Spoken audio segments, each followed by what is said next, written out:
Κυρίες και κύριοι, καλημέρα. Ladies and gentlemen, good morning.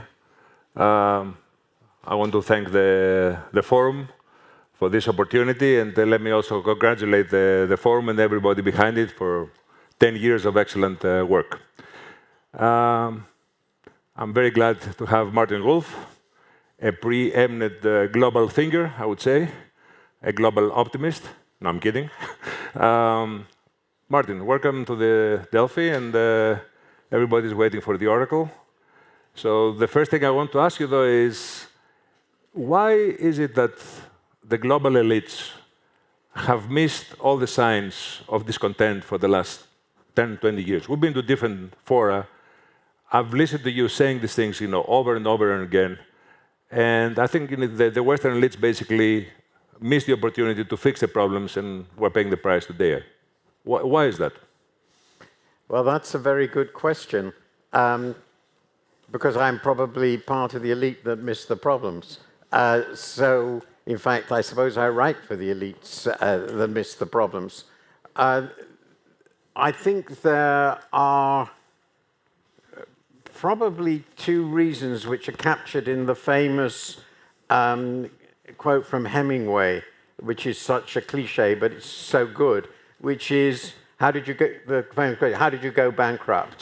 And the answer to which was, first slowly and then quickly. Mm-hmm. And the point is, things were happening, which I document in my most recent book on this theme, The Crisis of Democratic Capitalism, quite slowly in our economies and societies up to the financial crisis.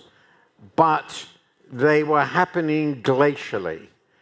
We were clearly seeing the very obvious things were happening, deindustrialization, but it was quite a slow process, regional problems associated with that, profound cultural changes, which were mostly obviously welcome, the beginning of mass immigration, all these things, but they were quite slow. And underneath it, until the financial crisis, by and large, economies were doing reasonably well. In the West, things looked reasonably stable. We weren't getting sudden colossal shocks in politics. At least up to 2007, nothing that I can think of that was absolutely earth-shattering. And then came the financial crisis, and for the elites, well, they missed that pretty well completely, didn't they? We're going to have to say that I expected something quite significant to happen. I wrote a lot about that in the early 2000s with the scale of the financial crisis. I've been quite open, exceeded anything I imagined. And as I've argued, a financial crisis has immense ramifications, but the most important thing is you cannot hide the fact that the financial elite and the governing elite and the academic elite that missed this were completely incompetent. It's just so obvious, because overnight the financial sector disappears and the entire resources of the state are used to back it. The entire resources. And nobody pays a price for it. And the only people who suffer are ordinary people. That's pretty well how it worked. Well, of course, that starts anger. And then there was a huge recession, and in most countries, the modest exception recently has been the US, growth collapsed too. So this was a big shock, and that, I think, destroyed the legitimacy of the traditional right, and the traditional left had mostly bought into the same sorts of policies, so they were sort of naked. And then along came people who didn't have an answer, but they had a very clear statement. They're all crooks. I'm not a crook, or at least you don't know I'm a crook yet because I haven't been in power, and I'll do everything differently, and I'm on your side. I think that is my sense, very crudely, of what happened.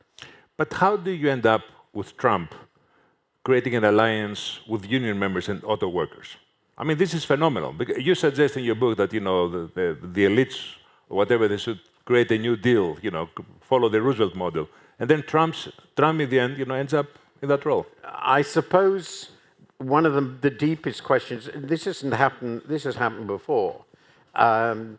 In Western societies, when things go really badly wrong, people go right, not left. The left in Western society has come out of peace, stability, and hope. Post-war hope, the restoration of peace, and a belief in a better and more orderly society. We've had left-wing revolutions in the context of complete state collapse. Russia in 1917, China after the Second World War. Total state collapse. If the left are more organized, they just seize the state. But if you're going to get people elected in these situations, they seem to be from the right. And the right has what I think of as an ideological advantage and a political advantage. The political advantage is you can get the right coalition to consist of two groups, very crudely. These are what I call the Southern strategy from the history of America. One group is the plutocracy, which is terrified above all of the left.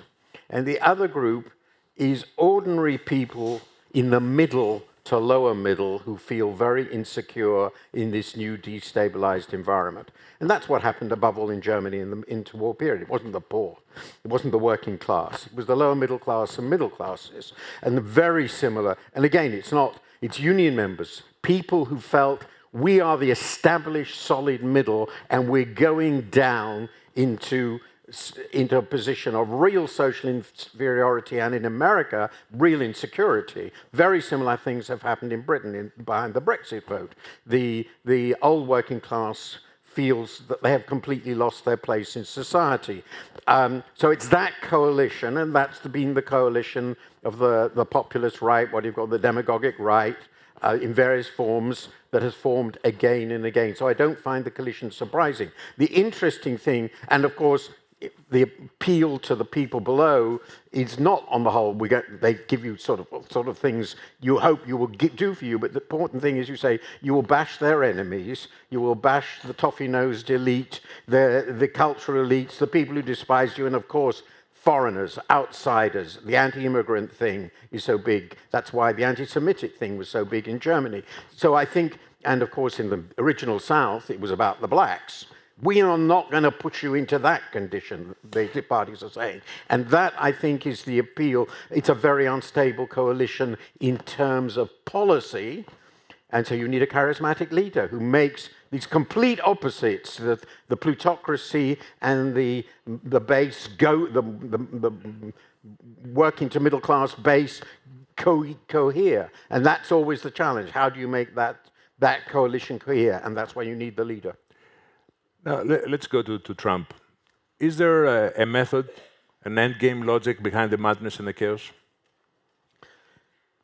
I mean, I'm not competent to judge. It would be ridiculous for me to say to judge the psychology of Trump. Some of it seems so obvious, doesn't it? But my sense is that there's one game that is quite clear, which is he wants to be boss. He likes being boss. He wants to be the sort of person who I've been thinking about. In Alice in Wonderland, there's the Red Queen, and her favorite expression is, off with his head. Well, that's Trump. That's Trump. Nothing much more subtle than that. Now, and if you wanted, and he's a great demagogue.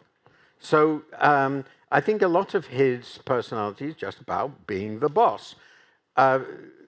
He does have one or two principles that he cares about. A personal one, which is everybody should respect him, and his enemies, he knows his enemies. And a more intellectual one is that he's a nationalist, and he has some really passionate and fairly crazy ideas about trade. These seem to me the things he really cares about. But he's, of course, by now formed a movement of people who share a lot of his aims and are much more radical, really want to change the state in a profound way. And since he feels the state is his enemy, because they were the people who stopped him last time, he's very happy to go with all these plans like Project 2025, he brought in Elon Musk, which just destroy the system that he sees as constraining his ability to do whatever he wants. But in the end, I've been trying to think of the person most like him in world history, and since I'm a classicist, I immediately have decided he's Nero. Okay. Now, who is the Varoufakis in the room and who are the adults in the room? Sorry? Who is the Varoufakis in the room in this case, in this episode, and who are the adults in the room? Well, that's a wonderful question. To be fair to my good friend Yanis, he would not be in this crew. That is pretty clear. He likes chaos, I'm not saying. I think that the figure who seems to me to providing, at the moment at least, intellectual energy to this project, who is in the administration and sort of can do what he wants, is Elon Musk. It's a very, I'm really horrified to say that I never thought I would hear that from you, but that's Musk okay. That's okay. is playing the same role as Yanis did. Yeah. My God, they're different. But Elon seems to have extraordinary freedom of maneuver. He's survived. Of course, there are lots of areas where he doesn't influence things, which was true then too. But he seems to me to be a genuine, an actor who's performing on his own in some really powerful way in shaping what they're doing. And it's very important what he's doing. Very destructive, but very important. The others seem to me to be mostly people desperately trying to do what Trump wants them to do while not being quite sure what it is that he wants them to do. I mean, they're not...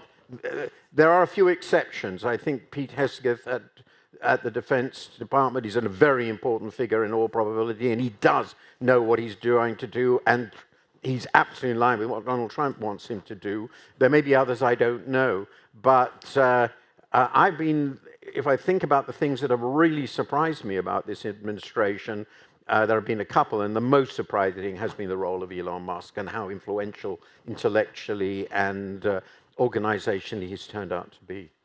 Now, I hear two scenarios. One is kind of the Pollyanna scenario, where people say the system was broken, he's the disruptor, cheaper dollar, more competitive, he brings back the production, he pulls Russia away from China, and the US becomes very competitive again, tech takes over 4% growth in a couple of years. And there's the other story, which is a whole system which was rules-based, values-based, is broken. The US will pay a price, it will not be the hegemon anymore, it will be a financial price to pay for this. Which one of the two do you buy? Well, these are, I think, if I understand it, your views of the international ramifications of all But this. it's all focused on the role the US will play. I think the most important thing they're doing, just before I answer that, is domestic. I mean, they're trying to what they are started is a revolution within the US, within the American Republic. And the aim, and the means and the aim, are to completely transform the position of the president in the system and move it, let's be pretty clear, in the direction of dictatorial power. Everything, I think, the most important things they're trying to do can be seen in this light. And for some of the intellectuals, that is in order to carry out a cultural revolution, a political revolution, which dethrones the entire domestic cultural and intellectual elite, whose power base is what they call the deep state. So that, to me, is the biggest thing, because it's the most long-lasting. If they succeed that, they have undone one of the most important products of the last 500 years, the whole American experiment. Creating a republic that works in a space that big and lasts would be, and has been, an extraordinary achievement. If that goes, we are in a different world. That's why I've compared it, and I know all the problems with these comparisons, but I compared it in my first column with the collapse of the Roman Republic. Now, on your question, internationally, I think that they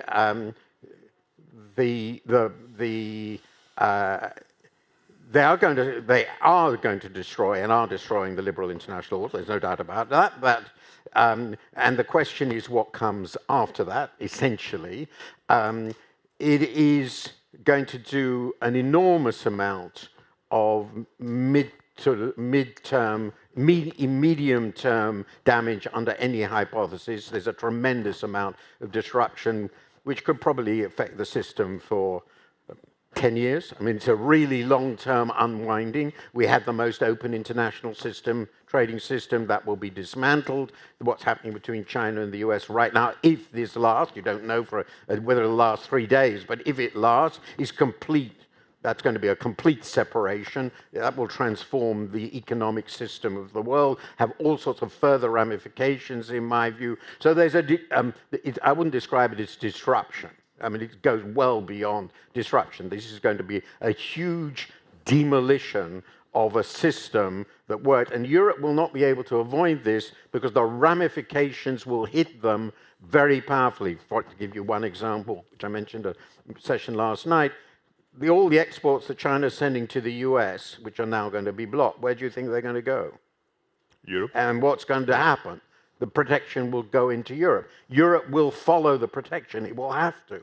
So and those are the three major economies of the world. So they're going to be broken apart. So now, is it possible that in this world of complete disruption, the Americans are the least badly hit?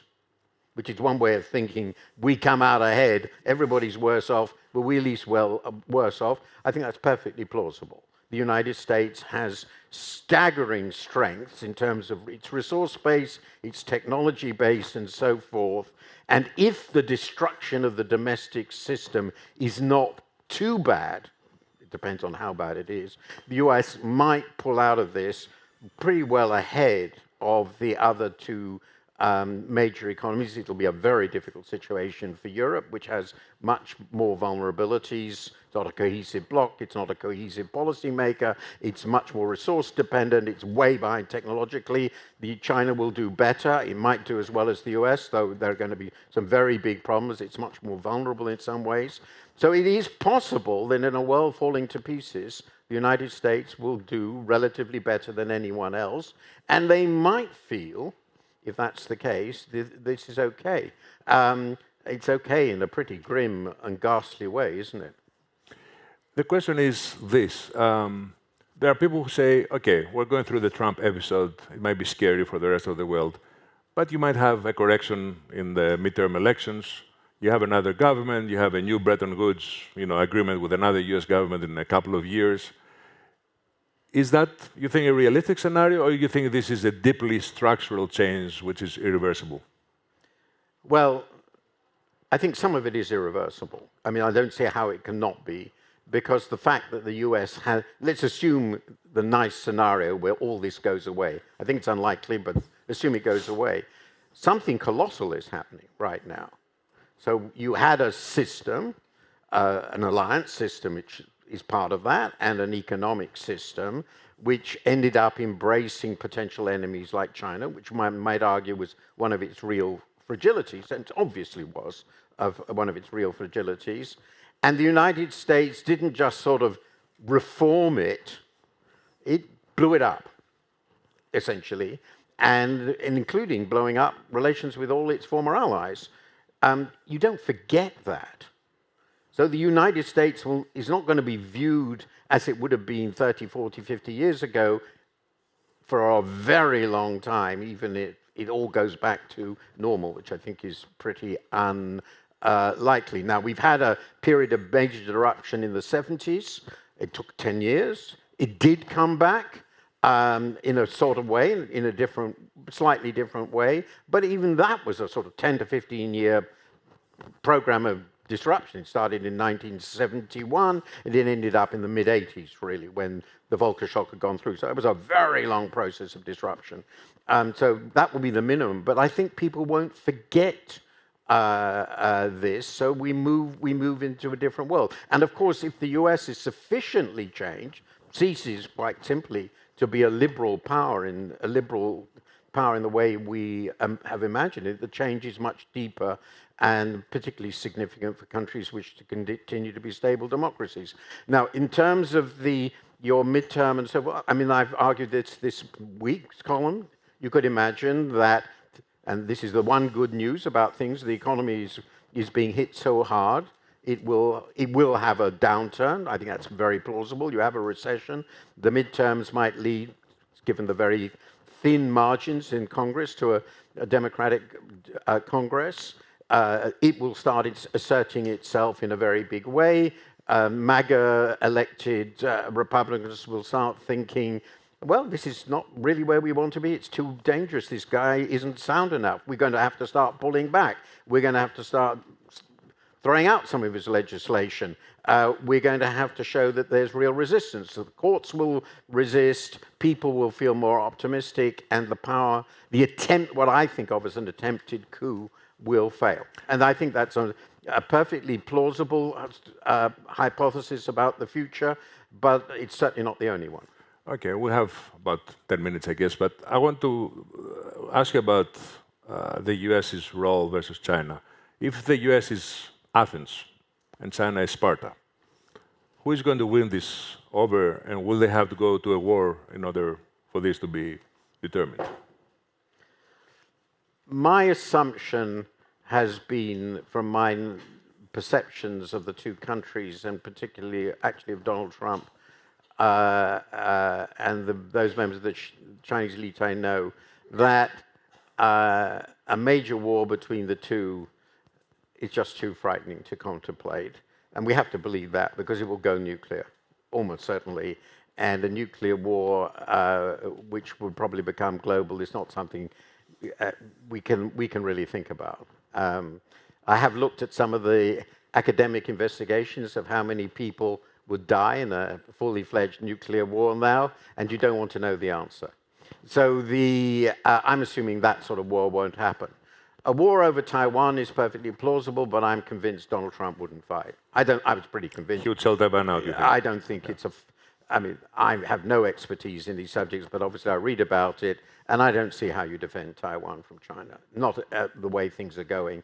I mean, you'd have to do it with a fleet, and China is a rather large aircraft carrier, quite apart from all the other things it will carry. I don't think this is a war that would make sense.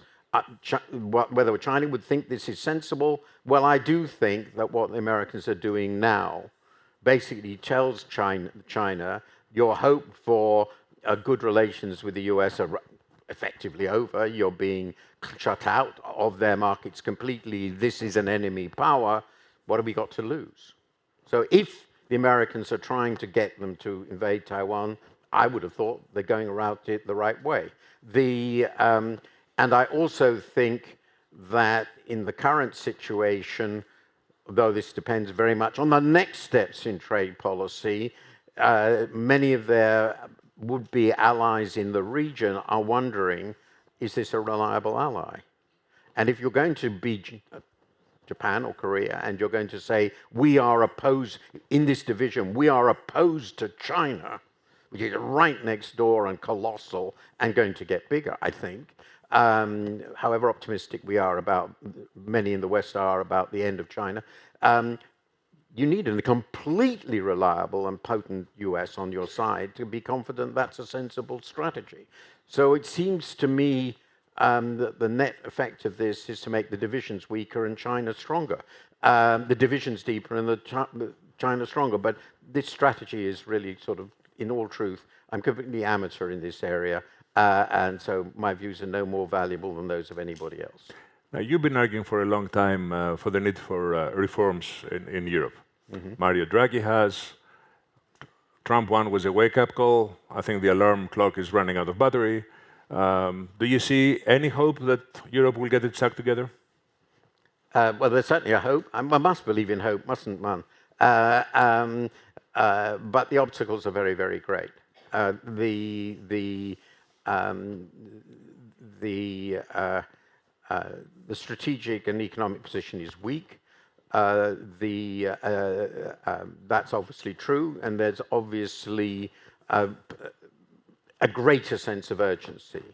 The question is whether it's big enough to make the changes of the scale that are needed, because underneath all those hundreds of pages, what Mario is saying is you've actually got to do a lot of things you desperately don't want to do, and on which there are gigantically powerful national interests on the other side. You want to do it in the context where you're going to impose, there's going to be considerable fiscal, even more fiscal pressure, because you're going to have to increase defense spending, and you really can't raise taxes very easily, and your population is very unhappy and completely disenchanted with you. So making all those changes that will be required to make Europe function as a whole, a proper single market, a proper capital markets union, a technology policy that allows the emergence of genuine European scale companies,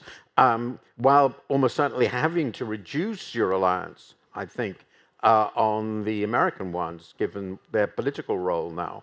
This is a tremendous challenge, and where's the leadership for this going to come from? In a group of 27 countries, all of which have different interests, different politics, which are ultimately national. This is the problem we know. So I hope they will, but it'll be... What I said wasn't that bad, was it? I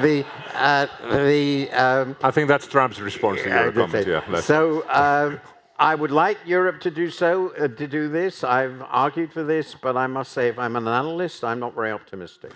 Now, in a completely transactional world... Of course, if Mr. Putin invades the EU, things might change. Well, hope that's not going to happen. I'm not forecasting it or hoping for it, but that might change things. In a completely transactional world, do you see the possibility of Europe pulling towards China, or part of Europe pulling towards China? If the Europeans decide that America is no longer a reliable partner at all, I certainly don't think we're there yet, then the region will have to start thinking about relations with other powers, and I think that's probably going to start now, but I've already said that what's going on now is like to make increased problems with China, but China's a great power. It is the principal backer of Russia, which is the most immediate strategic threat for Europe. It is a country with enormous influence in the world.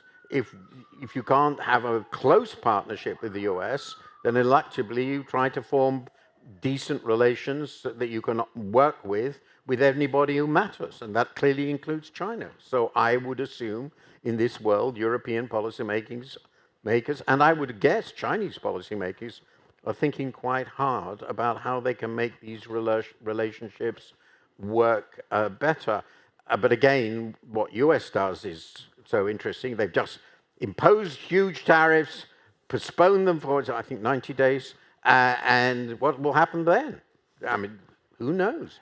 Is the West, the way we've come to know the West for the last 60 years, is it dead?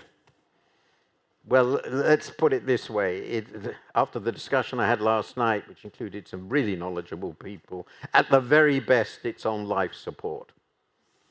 Okay, I've come to believe in this motto by Anne Applebaum, that pessimism is irresponsible. So I want to end up on an optimistic note. Any thoughts?